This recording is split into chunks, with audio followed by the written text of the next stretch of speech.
Salam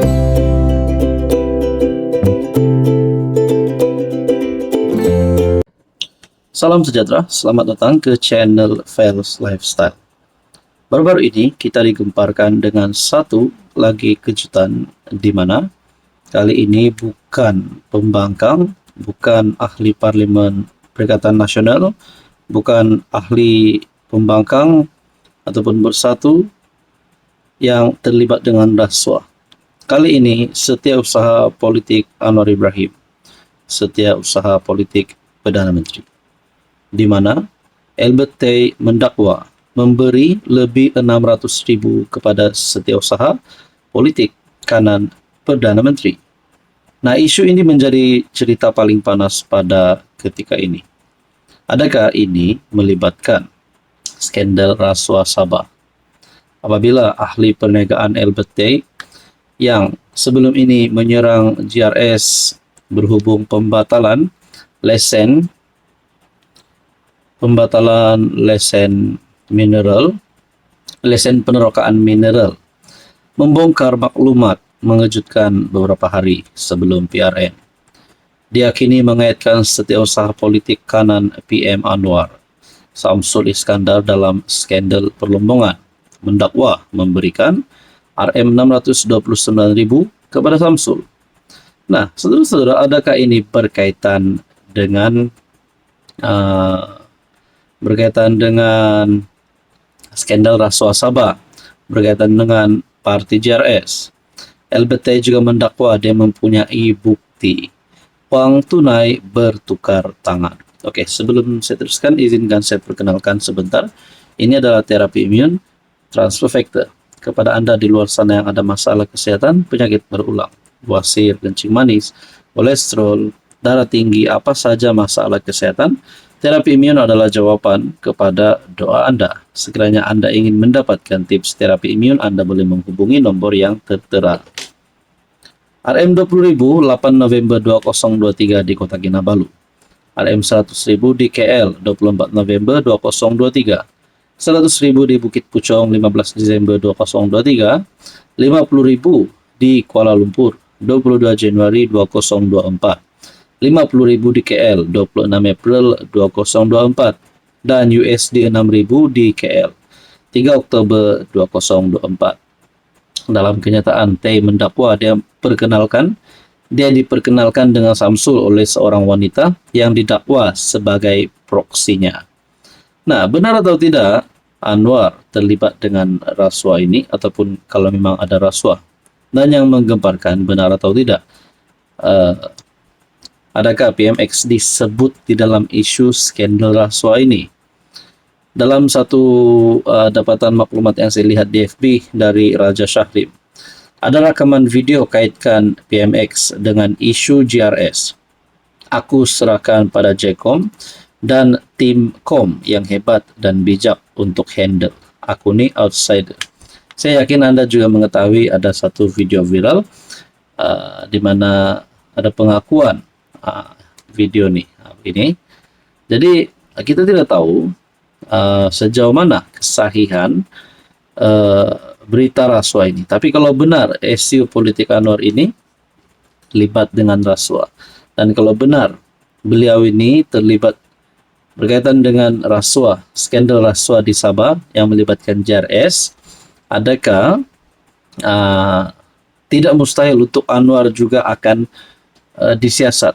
Bagi saya, kalau nama Anwar disebut, ada bukti yang Anwar terlibat, ada sebab sehingga Anwar pun boleh disiasat, saya rasa itu barulah boleh PMX disiasat ataupun sehingga ditahan. Tapi kalau tidak, maknanya masih bersih. Dan akhirnya kita menantikan keputusan yang rasmi. Jadi kita tunggulah kalau benar-benar siapapun yang bersalah. Tidak kira Anwar sebagai PM. Jawatan sebagai Perdana Menteri bukan lagi immunity, karena Anwar sendiri berkata rasuah tetap rasuah. Siapa yang terlibat rasuah perlu dikenakan tindakan undang-undang. Jadi saudara-saudara, berkaitan isu ini, apa komen Anda? Salam sejahtera, selamat datang ke channel Fels Lifestyle. Terima kasih kerana terus setia dan terus bersama di dalam channel ini. Malaysia gempar, Sabah gempar. Bukan saja berkaitan dengan pilihan raya Dun Sabah, tapi berkaitan dengan satu berita yang baru-baru ini viral di media sosial, di mana pendeda maklumat skandal rasuah Sabah, Albert Tay mendakwa telah memberi lebih 600,000 kepada setiausaha politik Anwar Ibrahim. Nah, tapi cepat sekali PAS nak tunggang isu ini. Setelah isu politik kanan Anwar letak jawatan, mereka kata bukan SU itu saja yang perlu letak jawatan. Mereka juga menggesa Anwar letak jawatan. Netizen mulai bersuara, fikir logik sikit lah, fikir relevan sikit. Kenapa pula Anwar yang kena letak jawatan? Adakah Albert Tay menyebut nama Anwar di dalam isu ini?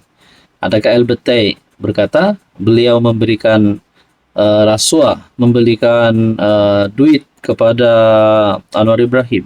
Tiada. Dan adakah bukti yang memperlihatkan bahwa Anwar terlibat dengan mana-mana skandal, bukan saja di Sabah, mana-mana rasuah?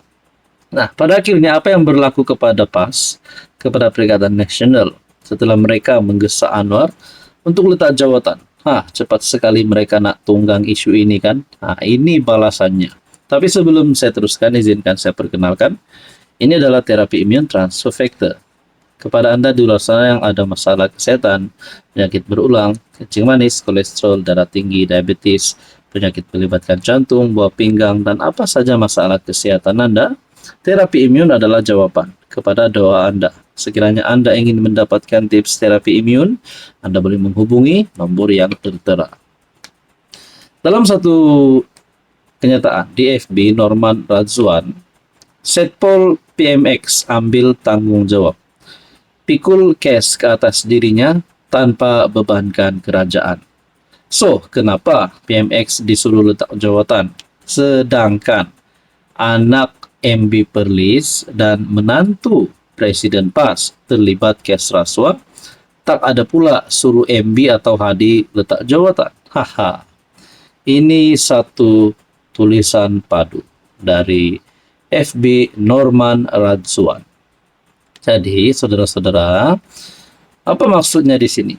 Adakah bila mereka yang kena, mereka tak nak tengok, mereka tak nak nilai untuk letak jawatan? Tapi bila saja nama Anwar disebut, SU politik kanan PMX, tak sampai satu hari terus ada gesaan dari parti PAS, dari kepimpinan PAS untuk Anwar letak jawatan. Kenapa? Mereka sudah cukup jumlahkah nak ganti kerajaan? Sedangkan baru-baru ini pun ada isu di Sabah tentang Exco Gardennya. Ini sekarang nak pula hentam PMX. Netizen pun mulai bersuara. Mereka ini nak tunggang isu ini. Ada yang kata, ramai rakyat sudah letih bukan sebab kerajaan, tapi sebab pembangkang. Makin hari makin ramai rakyat Malaysia menyampah dengan perangai pembangkang jenis duduk di kerusi empuk, tapi kerja malas. Ya betul, kes yang melibatkan menantu Hadi, anak MB Perlis, begitu juga menantu Pagoh yang melarikan diri. Ini lagi lah. Belum lagi nama Muhyiddin disebut tadi, sudah disebut di sini dalam ruangan komen. Jadi, kenapa Fadli Syahri tak minta Hadi dan MB Perlis letak jawatan? Kenapa Fadli Syahri tak minta Muhyiddin letak jawatan? Kerana dikabarkan baru-baru ini pun menantu Muhyiddin sedang hidup mewah di luar negara. Jadi akhirnya semua ini berbalik kepada PAS. Tuan-tuan, saudara-saudara, apa pandangan Anda? Hai, hello, salam sejahtera. Oke, saya kongsikan kepada Anda produk-produk yang saya tag dalam video saya. Ini adalah Jeep Buluwo Men Sling Bag. Ramai yang minat bag ini, Jeep Buluwo Men Sling Bag. Kita ada Korean style glasses ataupun kacamata style Korean yang sangat viral di media sosial. Kita juga ada NY Head Bucket. Boleh guna di mana-mana. Jalan-jalan, nak memancing boleh guna. Kita ada dua warna. Oke, ini adalah NY Head Bucket. And then kita ada perfume yang viral yang ramai suka. EDP ataupun Desandra Men Perfume. Ini Desandra Men Perfume. Kita ada Rexona yang menjadi kegilaan ramai, terutamanya kepada wanita. Rose Glow Rexona. Dan kita ada smartwatch. Amazfit T-Rex smartwatch. Semua produk ini saya tag dalam video, Anda boleh semak.